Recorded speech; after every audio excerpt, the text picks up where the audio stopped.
Hey, I'm Daniel, and I'm a staff writer here with The Movie Buff.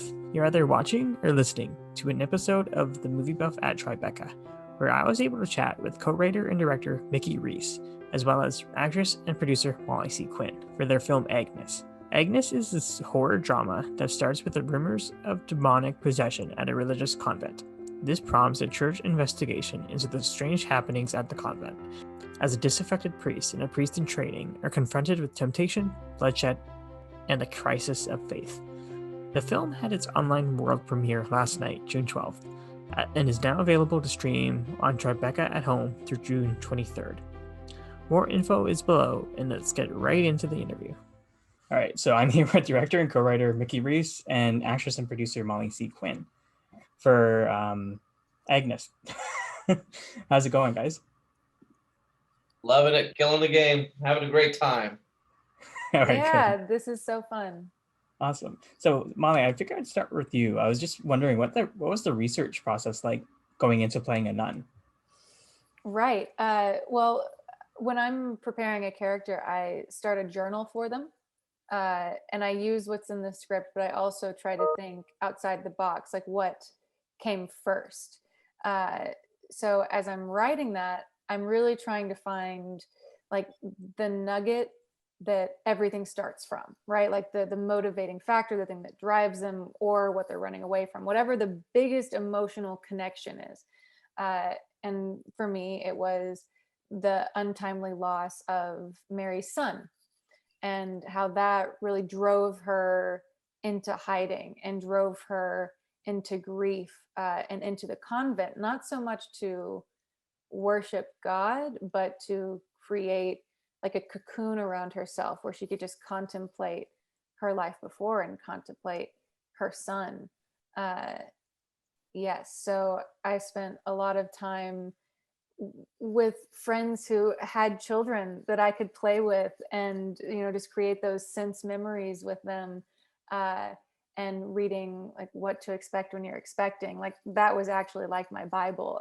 I read that constantly because I just wanted to understand to the best of my ability what it's like to have the unexpected, that you're growing life, and then to decide to keep it and to be a mom, even though it's not something that you necessarily wanted, falling in love with this person more than you've ever loved anything in your life, and then having that taken away, and the anger that would come from that, especially if you believe in a God that is supposed to care, right? Because it feels like such a cruel, uncaring thing. Okay. Now, does that rich backstory like really help with that journaling? Yes, very much so. I mean, once the journals are created, I keep them, but they're not fun to go back and look over. Like they're so real. It's kind of like having a split personality. Like I see them, but I don't open them because there's a whole other life in there. I was Mary. I lived as her for a year. So I'm glad to have her, but it's also almost like a Dybbuk box. Like it's a bit like a demon in a box. Like as long as I don't open it, like she'll stay there. Like that's her story and her life. Okay. All right, cool. And what was the producing experience like? And how'd you come on to the project with Mickey to produce? So my partners at Quagmire and I were looking for a film that was character driven and had a unique perspective, and we were working with Divide Conquer, and they had just produced Climate of the Hunter. So they sent us Climate of the Hunter, and then they sent us an early draft of Agnes, and they said, watch this movie and then read this script. And we were really intrigued when we watched Climate of the Hunter by what Mickey created on such a shoestring budget, and the crew that he's brought around him and taken care of in Oklahoma. And then when reading Agnes, we were all really pleasantly surprised by how character driven it is. Like it's a horror film, but everyone is so unique. It's like the nuns don't move as like an amorphous blob. they're all unique individuals, and they kind of have to like rein each other in, and they're all there for different reasons, and you see that, and more importantly you feel that. And then when we follow Mary running from her demons, as a producer, I love ensemble films. And that's really, I think, what makes Agnes strong, is that we have incredible actors who are, really allowed to fully express themselves and create unique people. And that's kind of who Mary ping pongs off of, on her kind of anti-spiritual journey. Okay. And Mickey, what was it like creating all these like very distinct sisters that Molly's talking about?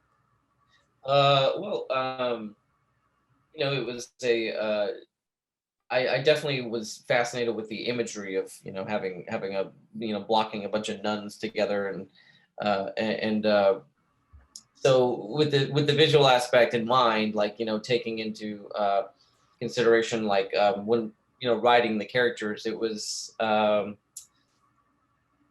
were the cliches, of course. There's the mother superior and the troubled nun and all of that. But then there's a whole lot of gaps in there, and I just kind of wanted them all to have their own unique voice, so it wasn't just a big like Molly was saying, just a big like blob of nuns that are just thinking the same way, doing the same things. And I remember like the Sister Honey character was very, very fun and easy to write. Okay. Yeah, and then I loved Zandy her. just like really brought it to life. Zandy Hardig is an incredible comedic actress. So having her come down and like bring her own spin to Sister Honey just Yeah, it was perfect. it was a nice touch. Okay. Now, those three little shots with all the nuns together, like I kind of felt like that was like would be like a theme song for the film. What was it like blocking that and just creating those little scenes? I'm sorry, which one again? Sorry, like the little montage when we kind of like introduced to the nuns, when Oh, there's like three they're of all them. there just kind of hanging out. Yeah, exactly. Like the three shots of them all hanging out. Yeah. That was I think God, like it was a time crunch. The whole movie was just a time crunch. I really hadn't up to that point worked with a crew that big, and so I kind of like underestimated how long things would take. So I meant to do all kinds of stuff like that, but it was like when we had a little bit of time, it was like, okay, let's go outside and play a little bit. And just basically essentially creating these kind of paintings, these like Renaissance paintings of all these nuns of just standing there doing different things. But that was kind of the goal. Well, and like you said, music video or like theme song, it was really funny. I'm trying to remember who, but someone put on a boombox when we were doing those little pictures, and I feel like they were playing. It was like '90s R&B. Like it was something like really fun and funky. And it really helped all of us like get into the vibe of we're almost like a gang. We're like a gang of nuns. I'd watch that movie. Right? Now, speaking to like the kind of like music video aspect, like I like your style here, Mickey, and especially in that scene when everyone's kind of like slow motion walking up to go see Agnes, like there's that score going on. What was it like directing that scene? Oh, that was the most fun we had the whole set. We played the band Sleep. You heard of them? Well, there was like this like very slow, like doomy, like sludgy metal band, and we played. So we actually like played that so that they could have had something to kind of walk to, and Okay. and so we would like kind of shoot the scene. We're shooting in like 60 frames per second, so we're shooting it just like in real time, like very fast, just on a track, and then we would kind of all go back and watch it on the monitor. And I think all the crew was just standing around the monitor watching it because it was fun. It was fun to see them like walking in slow mo, doing their thing, and having their facial expressions like and gestures just amplified because they're slow mo.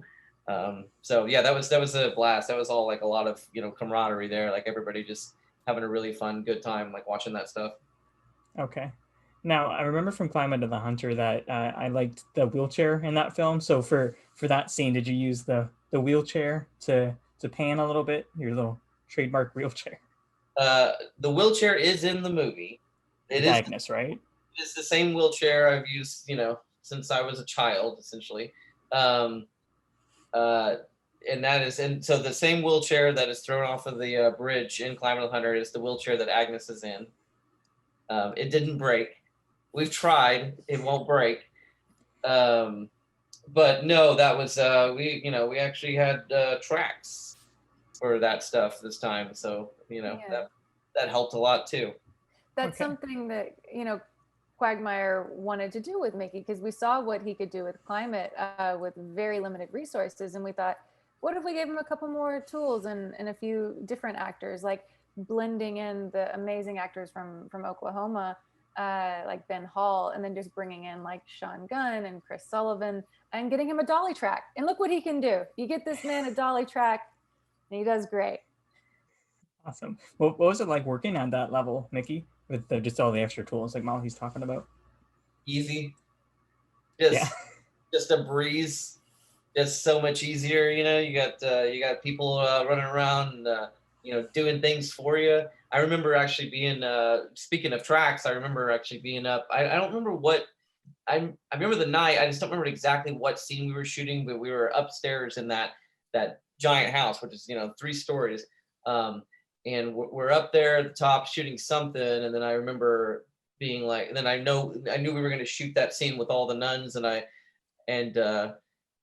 were essentially like, what do you want? Just tell us what you want. You can have, whatever you want. And I was like, okay, I want like a Reservoir Dogs track. I want a circle track around the table. I want to shoot like a Reservoir Dogs shot of all of them, all the nuns, at the table, just going around and around them.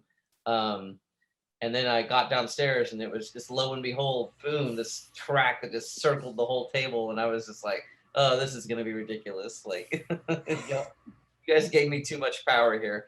But no, it was great. It was very easy, and also, more, I feel like more collaborative too in that way, because it's just not me, me calling the shots and everything is always, out of necessity.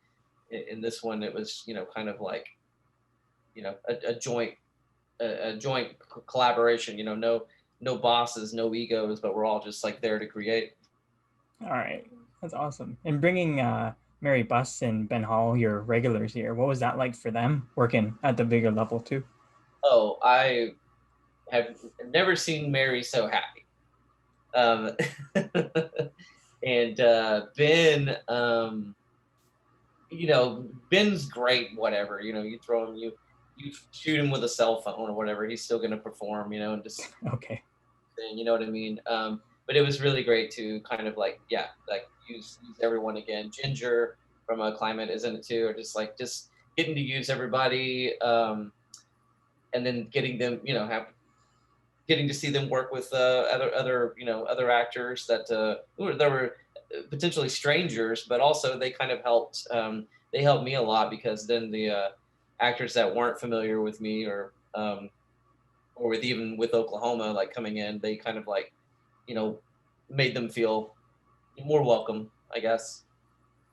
Okay. And what was it like collaborating with like the new faces like Molly? Oh, easy, a breeze. Okay. You know what I mean? I kind of knew, like, getting to work with actors of that caliber, that they were just gonna be there to make my job easier, and that's what Molly did, and that's what all of them did. Just kind of came through, and it was, it was a breeze. The whole thing was a breeze. Okay. Now my last one, I would just love to ask the possession. So how did you want Haley to like play to it, or like did you want a mix of cheeky and evil, or like how did you want her to play it? How did I want Haley to play? I think Haley was awesome as she was. I remember first seeing her, Molly was the first scene we shot with Haley. Was that at the table, like the first scene of the movie? Yes, the first scene in the movie was the first one that we shot. So her losing her mind at the cake party, at the little birthday party. Yeah, and I remember from that, basically you kind of just, got to shoot the scene and then see how she's going to be before you decide, what, so that scene kind of informed the rest of the movie. So she kind of worked in order. Mhm. in that vein. And she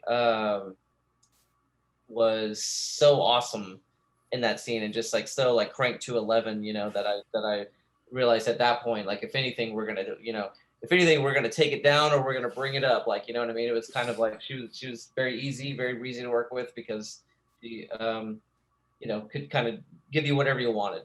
So essentially the performance was in her hands. Okay, brilliant. I think that was my time. So, director and co-writer Mickey Reece and actress and producer Molly C. Quinn, thank you for chatting with me about Agnes on The Movie Buff. Oh, thanks so much. Yeah, thanks for And, having us. yeah, and enjoy the rest of Tribeca and your interviews. Thank you. As always, we appreciate you listening to our podcasts, and for more continued coverage of Tribeca, including audio interviews, video interviews, and of course reviews, stay tuned to TheMovieBuff.net.